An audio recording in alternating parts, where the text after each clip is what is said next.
grow some good. I'm here at my garden and I'm doing a little maintenance and observation of the plants today, noticing that some of them are starting to go to seed.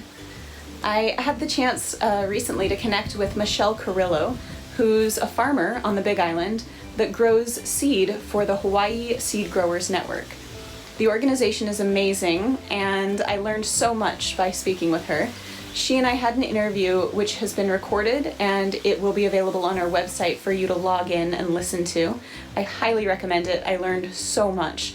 But in addition, she sent me along some videos of seed saving in her garden that I wanted to pass along so that you guys could learn a little more about seed saving. So, without further ado, this is Michelle, and she's going to go ahead and walk you guys through some seed saving techniques that she uses. I hope you learn as much as I did.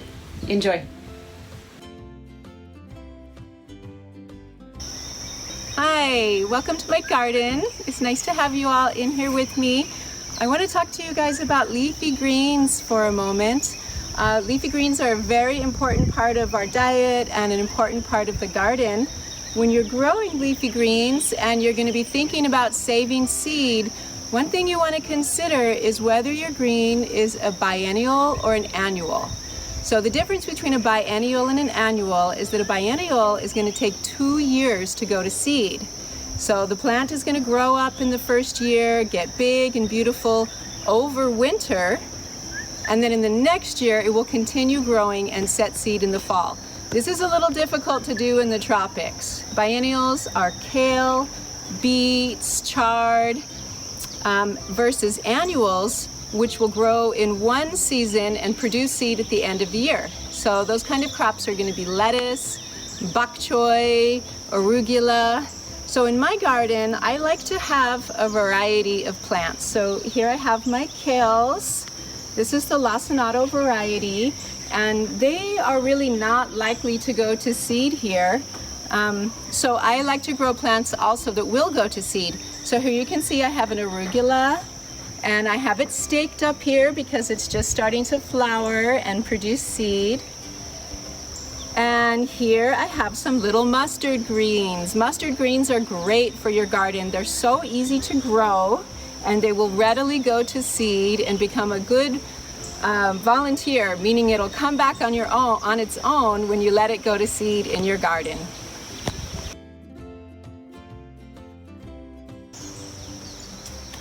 So these are my peppers that I'm growing in my garden. This is a hot pepper, a chili pepper.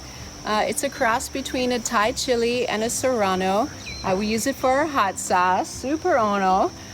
When you're growing peppers, it's really important to provide some staking for them. So I like to use old fencing that we have laying around the farm, but you can be creative and make something to give your plants good support. So when they get loaded with peppers like this, your plants won't fall over and then mold and get disease and die. So this is a great time to start pepper seed. Pepper seed really is sensitive to temperature, and now that it's May and it's warming up, it's going to be the right time to get your pepper seeds in. So when I start my pepper seeds, I like to start them in a pot like this. So I'll take like a 4-inch pot and I'll sprinkle my seeds around on the surface and check my germination and let them come up this way. And then once they get big enough, like right about now, this is the right size, I can very carefully go through and give them each their own individual pot, like this. Now this pot is going to be big enough to give this plant a nice sized root ball to get a good start in here in my start house before I bring them out into the field.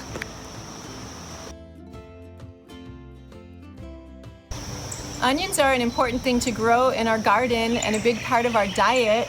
So these here that I have growing, these are the Walla Walla sweet onion. So this is the kind of onion that we can actually get some size. It will bulb up here in Hawaii. I ordered these starts online, so they come in a little clump of babies, and I've just planted them out into my garden. See, onions that will go to seed here are our green onions. So we have a variety that we are selling online at the Hawaii Seed Growers Network. It's called Koba onion, and that is a strain that will go to seed, but also it will produce a clump. So I'm going to show you how to separate a clump and make some for your friends to share.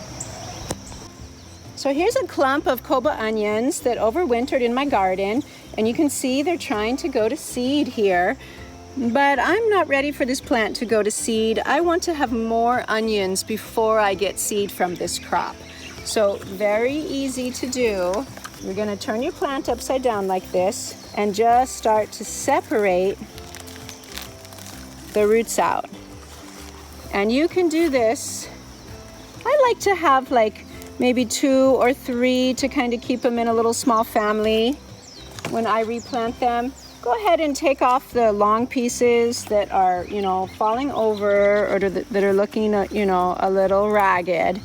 And then you can go ahead and stick this in the ground just like this, bury it to right about here, and it will grow into a large clump of green onions again, and you can have green onions year-round. Beans are a great staple in your garden.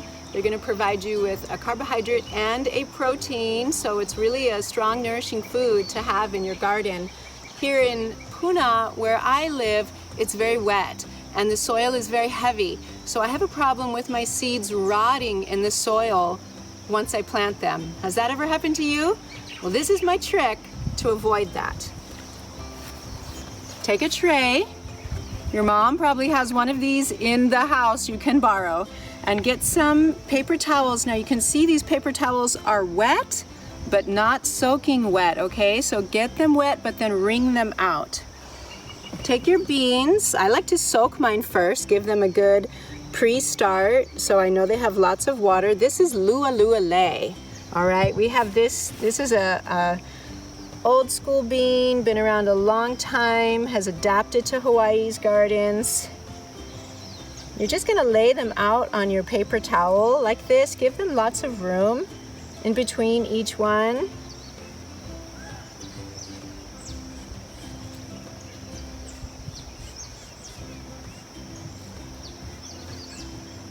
And then you're gonna take another paper towel and just lay it over the top. Okay, now what I want you to do, I don't have it to show you, but get a piece of plastic wrap, saran wrap, and just lay it over the top. Seal it around the edges as best as you can and leave it alone for 3 to 5 days. Put it on the counter somewhere out of direct light, but it's okay if it has a little bit of light. Go back and check it in 3 to 5 days and see how your seeds are doing. They're probably going to be swollen up. You might start to see some little sprouts coming out. If you don't see any sprouts yet, that's okay. It might take up to 7 to 14 days to sprout. Be patient, but some seeds are really extra vigorous and they go quickly, so you want to check early on.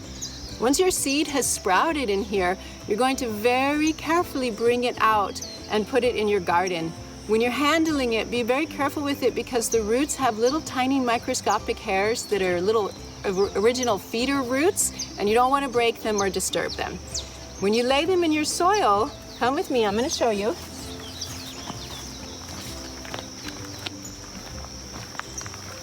You can make a little furrow and put your seed inside the furrow. And then when you see the seeds start to come up, mound up the soil on your bean like this to help give it a good start. Now for me, we have a lot of birds here, so I like to cover my seed once I put it in the ground. Again, I use an old piece of fencing, just something I can quick and put over here to stop the birds from eating my sprouts as they come up out of the soil. When you're growing squash in your garden, you want to plant it on the outside of your garden where it has a lot of room to ramble about and it won't be in your way.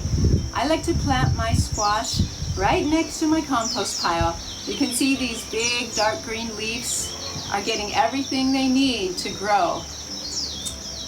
Squash is an outcrosser, so that means that it's really going to cross-pollinate with your neighbor's squash. So saving seed from this one is a little bit trickier to get a true seed from.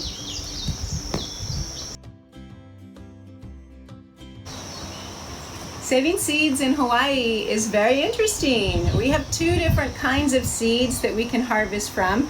We can harvest dry seed that like this mamaki behind me that is setting seed. on the plant, or we can harvest huli.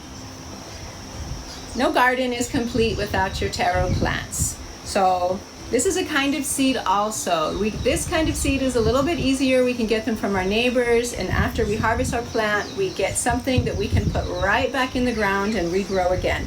So this is our huli, which grows like that, our kalo. Also olena. This is our turmeric. This is the mother here, and the sprout will come up out of here. We take these parts off, use them to make tea, and this gets replanted in the soil. Also sweet potatoes. If you have a neighbor that's growing sweet potatoes, you can go visit them, ask for some slips, plant your slips in a pot, and very soon you will have sweet potatoes ready to put in the ground. Another one that works good like that is lilikoi. This is a Jamaican lilikoi that I saw. I just simply harvest the tip of the plant where the growing tip is, right here. You want to get about 10 to 12 inches, and all you have to do is stick it in a pot of soil. It will root, and you are on your way to having lilikoi.